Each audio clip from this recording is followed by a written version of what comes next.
안녕하십니까. 잠 못 들겠쥐? 헛소리 무명입니다. 제 제일 최근에 올린 영상을 올리고 잘 올라갔나 확인하려고 틀으면서 보고 있었는데 제가 잠들었어요. 이거 아주 용한 그냥 ASMR이거든요. 들으시면서 그냥 주무시면 됩니다. 요즘 날도 더운데 백숙, 치킨, 삼계탕 뭐 이런 거 드셨나요? 저는 전복에 삼계탕을 먹었습니다. 전복 삼계탕. 맛있었습니다. 아무튼 비도 많이 오고 햇빛도 뜨겁고 하니까 비 조심하시고 햇빛 조심하시고 출근 조심하시길 바라겠습니다. 그러면 바로 자필소설 순혈 에피소드 2 시작하겠습니다. 짠! 오늘은 우유입니다.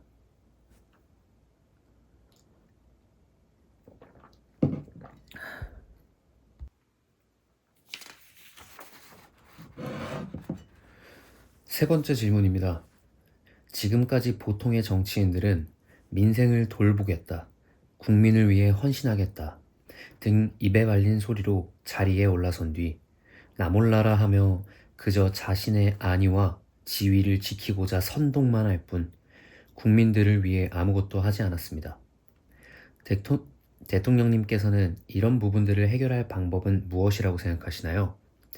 이번 질문 역시 저도 생각해 본 적 있는 내용입니다. 하지만 오늘처럼 자유로운 분위기가 아닌 이상 실제로 물어볼 수는 없는 예민한 질문이기도 하죠. 대통령님께선 이 질문에 대해 어떻게 생각하십니까? 마틴건의 말이 끝나기도 전 진성아는 말을 가로채 입을 열었다. 여러분의 마음이 어떤지 저도 잘 알고 있습니다. 지금 이 자리에서 이렇게 저렇게 어떻게 하겠다 라고 말씀을 드려도 미래를 걱정하시는 분들, 저를 믿지 않으시는 분들도 많다는 거 압니다. 하지만 그래도 제가 이 자리에서 확실하게 말씀드릴 수 있는 한 가지는 저는 지금 이곳에 계신 여러분과 국민분들께 받은 만큼 그대로 되돌려 드릴 자신 있다는 겁니다. 그러니 너무 걱정하지 마시고 저를 조금만 더 믿어주셨으면 좋겠습니다. 그리고 저 역시 여기 이 자리에 와주신 분들처럼 이 땅에서 태어나고 자란 한국인입니다. 최초의 외국계 한국인 대통령이라는 수식어도 좋지만 편견과 차별 없이 봐주시고 여러분과 같은 시대를 함께 자라온 한국인이라는 사실만 생각해 주셨으면 합니다.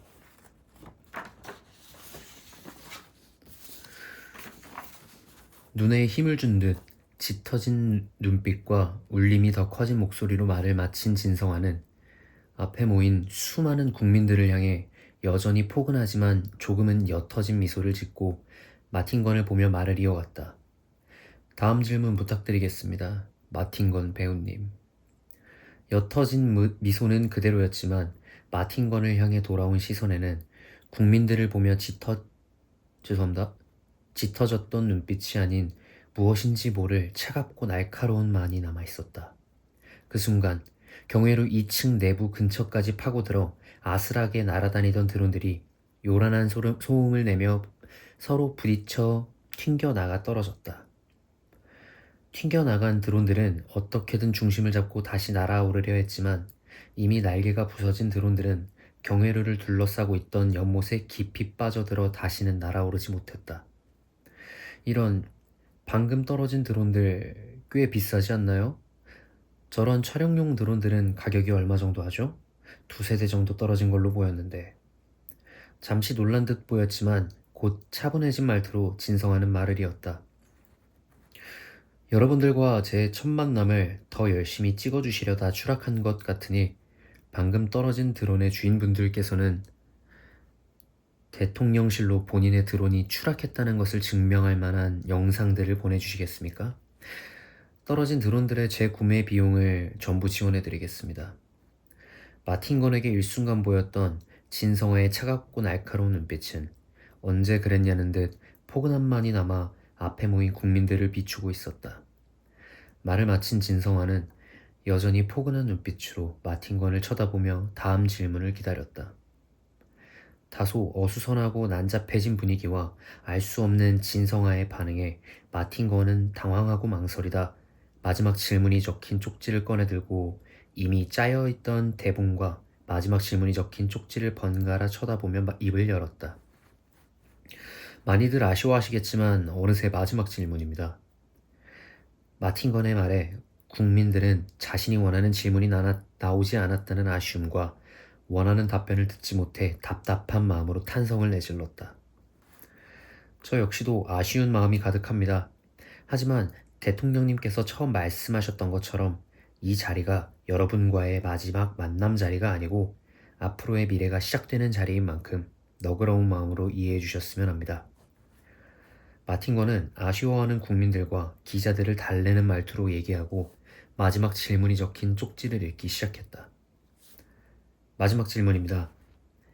이번 질문은 지금까지 질문과는 다르게 개인적인 질문인 듯한 느낌이 듭니다.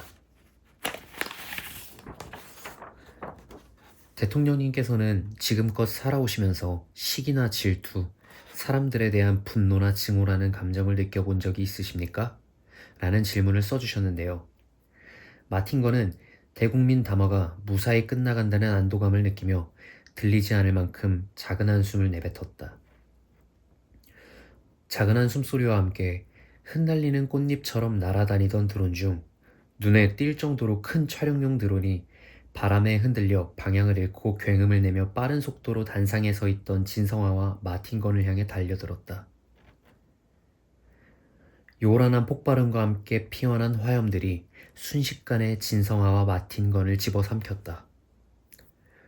경회로 2층 누각 내부에 몰려있던 사람들은 깜짝 놀라 비명을 지르며 1층으로 향하는 계단을 향해 황급히 달려가기 시작했다. 대통령의 안전을 확보하기 위해 연기 속으로 뛰어드는 경호원들과 누각 밖으로 나가려는 사람들이 충돌하며 넘어지고 있었고, 경회로 바깥으로 연결된 1층 다리에는 간신히 빠져나온 사람들과 경회로 외부에서 대기하다 폭발음을 듣고 바쁘게 뛰어 들어오는 경찰관과 소방관, 구급대원들이 얽히고 설켜 서로를 밀고 밀어내다 경회로를 둘러싸고 있는 연못에 빠지기 시작했다. 대한민국 최초 외국계 한국인 대통령의 대국민 담화는 이렇게 아수라장이던 채로 끝이 났다. 봄날의 햇살처럼 따스했던 대한민국의 오후는 외국계 한국인 대통령의 첫 대국민 담화, 드론 폭발 사고 과연 사고인가 사주인가? 지금 대통령과 마틴건 배우의 상태는? 외국계 한국인 대통령을 향한 암살 시도인가? 대통령 경호처 측 현재 상황 파악에 나서 경찰 확실히 수사하겠다 등 긴급 속보와 쏟아지는 기사들이 하늘을 가려 우중충해졌고 소나기가 내리려는 듯 먹구름이 몰려오기 시작했다. 2084년 3월 19일 일요일 오후 9시 밝지만 은은하게 펼쳐진 밝진 않지만 은은하게 넓게 펼쳐진 주황빛 조명, 블라인드가 쳐진 넓고 높은 창문, 창문보다는 작지만 혼자 누워있기엔 큰 침대, 그 옆에 잔잔하게 울리는 의료기 비프음, 누군가는 혼자 편히 지낼 수 있을 만큼 넓고 큰 병실, 등을 기대기에 편한 각도로 기울어진 침대에 환자복을 누워있고 있던 사내는 입을 열었다. 역시 예상했어도 좀 아프군. 오른팔 팔꿈치에서부터 오른쪽 어깨를 타고 내려오는 오른쪽 날개뼈 부분까지 우측 상체를 움직이지 못하게 석고봉대로 단단히 고정하고 침대에 기대 누워있던 사내의 정체는 다름 아닌 진성아였다. 오른쪽 어깨의 통증을 느껴 미간을 찌푸린 성아는 병실 내부 침대 왼편에 대기하고 있던 사내에게 눈짓하며 얘기했다. 그래, 지금 자네가 보기에 바깥 상황들은 어떻게 돌아가는 것 같나? 예, 예상하신 대로 언론들은 전부 피해자인 대통령님께 호의적인 분위기로 돌아섰고 국민들도 대통령님의 건강 상태를 걱정하며 이 사건에 대해 분노를 표출하고 있습니다. 대통령 병실 안에서 대기하다 성화의 부름에 입을 연 사내는 가장 뜨거웠던 시간에 입었던 등산복과 정글모에 가려지지 않아 햇빛에 까무잡잡하게 타버린 피부를 숨기려는 듯 짙은 남색의 양복을 입고 흙이 잔뜩 묻었던 등산화가 아닌 천장이 비칠 정도로 멀끔하게 닦여진 검은색 구두를 신고 있었다. 사내의 차림을 가볍게 훑어본 성화는 작은 숨을 내쉬고 여전히 편해 보이는 침대에 기댄 채 무엇인가 거슬리는 듯한 표정으로 입을 열었다. 그래. 구색이 갖춰졌군. 이제 슬슬 시작하지. 한 사나흘 뒤가 좋겠어. 아참, 내 옆에 있던 입이 가벼운 청년은 어떻게 됐지? 드론 폭발의 충격과 화염을 전신으로 받은 탓에 살아는 있습니다만 긴장한 눈빛이란 정장 차림의 사내는 성화의 눈을 쳐다보지도 못하고 기대 누워있던 성화의 발끝을 쳐다보며 말을 이었다. 담당의 소견으로 온 좌측 팔, 등, 허리, 허벅지, 왼쪽 대부분의 뼈와 근육, 신경들이 부서지고 망가져 제 기능을 하지 못할 것이고 신체 기능을 담당하던 장기들까지 뼈 조각과 파편에 손상을 입어 눈을 뜬다고 해도 그 시간이 얼마 가지 못할 것이라고 합니다. 불안한 표정으로 대답을 마친 사내는 성화의 눈치를 살피다 다시 입을 열었다. 그리고 혹여 깨어나더라도 폭발에 의한 화상 때문에 얼굴조차 알아보지 못할 정도라고 합니다. 조금 거슬리긴 했는데 결국 그렇게 됐군. 여전히 솜씨 하나는 좋아. 작은 숨을 내쉬다가 어깨에 통증을 느껴 미간을 찌푸린 성화는 짜증이 섞인 한숨을 내쉬며 말했다. 됐고 말했던 대로 병원 앞으로 기자회견 준비시켜. 그리고 옆에 있던 배우에 대해선 묻지 못하게 함구시키고 괜히 시끄러워질 수 있으니까. 예, 주의하도록 하겠습니다. 짙은 남색의 양복을 입은 사내가 병실 문을 열고 나가려고 하자 성화는 병실을 나가는 사내의 뒤통수에 대고 한마디를 덧붙였다. 마무리까지 확실하게 처리하도록 해. 그리고 그 친구 다루기 힘들었을 텐데 수고했다. 성화의 마지막 말에 병실 밖으로 나가려다 당황한 사내는 옆으로 밀어 열 수 있는 미닫이 형식의 병실문을 덜컹거리며 겨우 열고 대답했다. 아닙니다. 푹 쉬십시오. 대답을 마친 사내는 성화에게 깊게 허리 숙여 인사하고 경호원들이 대기하고 있던 이미 어두워진 병실 복도 사이를 빠른 걸음으로 지나쳐 갔다.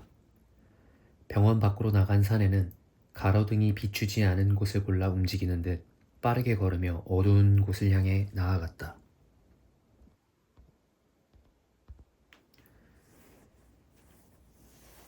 병실에 혼자 남은 성화는 기대 누워있던 침대에서 조심스럽게 일어났다. 성화는 발이 편할 정도로 좋은 재질은 아니지만 가볍고 튼튼해 보이는 어두운 남색의 병실 슬리퍼를 신고 침대보다 더 큰 블라인드가 쳐진 창문을 향해 걸어갔다. 창문 옆에 있던 리모컨의 버튼을 누르자 밖이 보이지 않던 블라인드 커튼이 위아래로 서서히 움직이며 서울의 야경과 작은 달빛이 성화의 눈을 비추기 시작했다. 가로등과 건물들의 불빛, 하늘의 별빛, 구름에 가린 달빛. 성화는 창밖의 야경을 멍하니 바라보았다. 그렇게 한참 동안 제자리에서 야경을 바라보던 성화는 빛바랜 과거가 떠올라 조금 슬퍼진 눈동자를 가리려는 듯 눈을 깊게 감았다 떴다. 깊게 감았다 뜬 성화의 눈엔 더 이상 아무 빛도 비치지 않았다.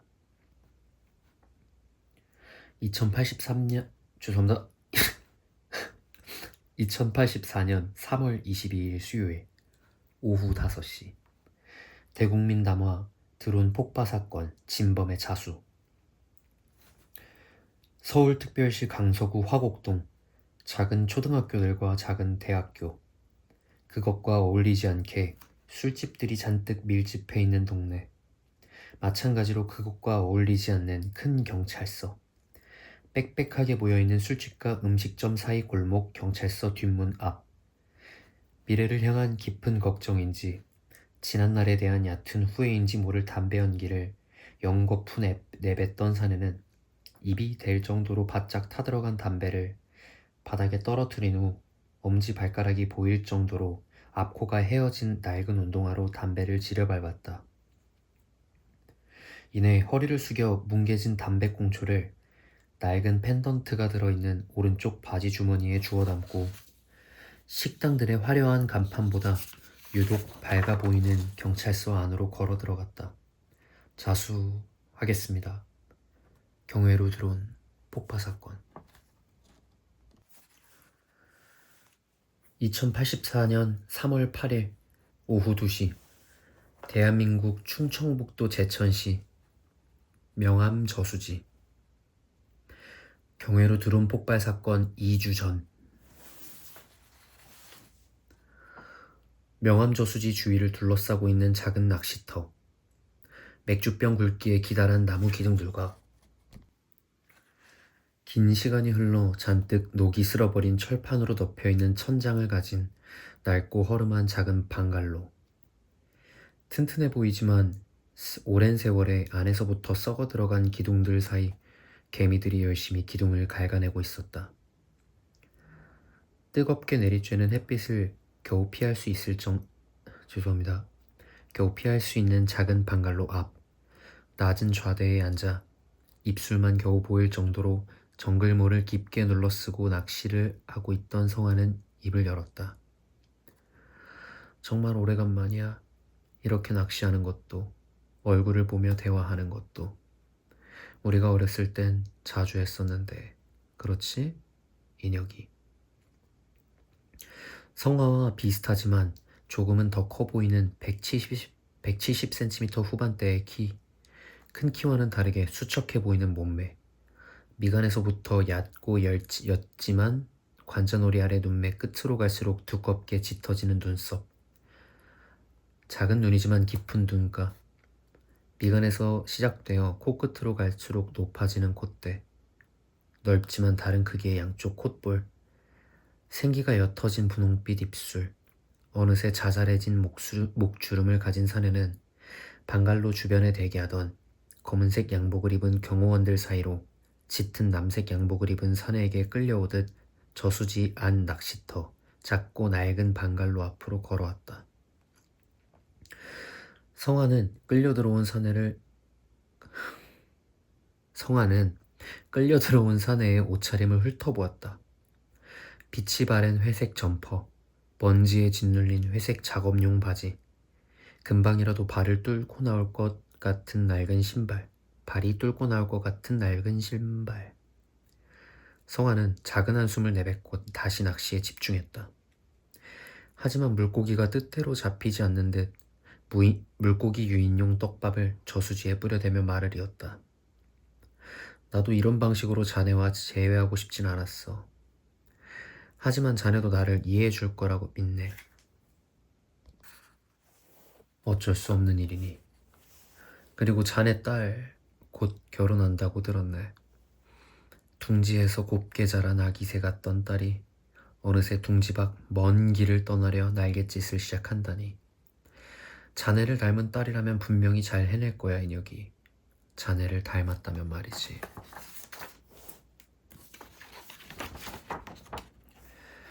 성화의 말에 인혁은 미간이 조금 찌푸려지고 신기가 거슬렸는지 연신 오른쪽 눈을 실룩거렸다. 하지만 그것도 잠시. 작은 눈에 담겨있던 옅은 눈빛에는 빛이 사라져가기 시작했고 금방이라도 눈물을 쏟아낼 것처럼 눈시울이 붉어졌다. 불안한 마음을 진정시키려는 듯 눈을 천천히 감았다 뜨며 넓어진 콧구멍으로 깊게 숨을 들이마시고 천천히 내뱉었지만 여전히 불안해 보이는 인혁의 날숨은 이미 심하게 흔들리고 있었다. 인혁의 반응을 지켜보던 성화는 다시금 햇살이 내리쬐는 저수지를 향해 고개를 돌리며 인혁의 오른쪽 옆에 서 있던 짙은 남색 양복을 입은 사내에게 준비한 물건을 가져오라 손짓했다. 아직 담배를 태우나? 짙은 남색 양복을 입은 사내가 가져온 담뱃값을 왼손으로 건네받은 성화는 자연스럽게 손목의 반동을 이용해 담뱃갑을 거꾸로 돌리고 오른손을 적당히 펼친 뒤 손바닥 안쪽에 두툼한 부분에 대고 가볍게 여러 번 내리쳤다. 구하기 힘들더군. 단종된 지 30년도 더 지난 물건이라. 내가 준비한 자네와 나, 우리를 위한 선물인데 받아줬으면 좋겠네. 손바닥에 부드럽게 내려친 담뱃갑의 포장기를 벗긴 성화는 깔끔해 보이지만 세월의 흐름에 탄력을 잃은 손으로 오래된 과거를 쓰다듬는 듯 담뱃갑 겉표지를 천천히 쓸어내리며 담뱃갑을 열고 담뱃갑 안에 담긴 20개의 담배 중 한 개비의 윗부분을 잡아 꺼내들어 인혁을 향해 건넸다. 인혁에게 담배를 건넨 성화는 편안해 보이고 부드러운 표정을 짓고 있었다. 과거를 떠올리게 하는 성화의 순수하고 부드러운 눈빛에 인혁은 불안해지는 감정조차도 잊은 채 어리고 철없던 과거로 끌려가듯 자연스럽게 담배를 건네받았다.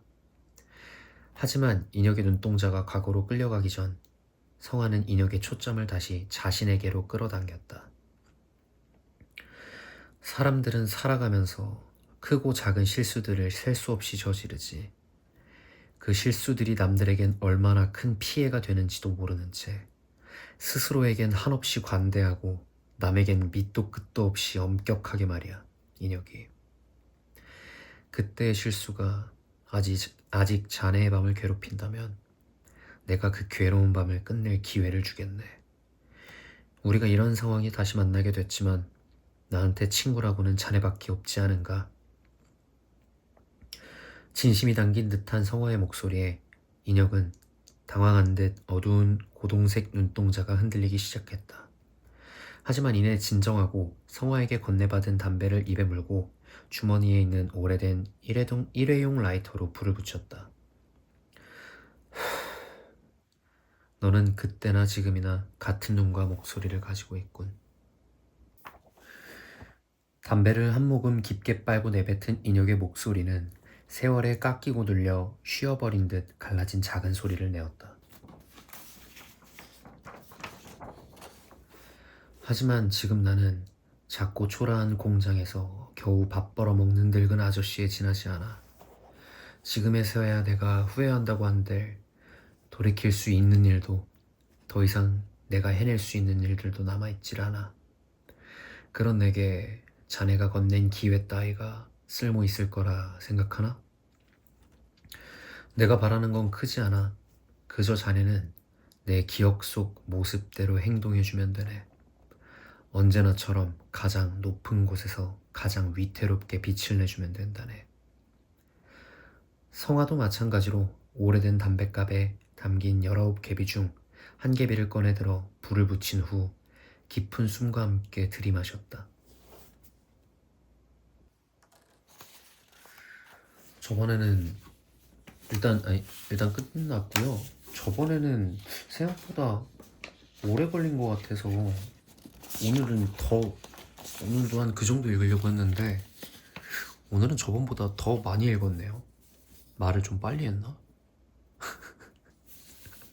빨리 하면은 잠 못 들잖아요. 잠 못 들겠지? 이걸로 자필소설 순혈 에피소드 2는 끝이 났고요. 금방 3화로 돌아오겠습니다. 오늘 하루도 고생하셨고 편하게 주무시길 바라겠습니다. 잠 못 들겠지?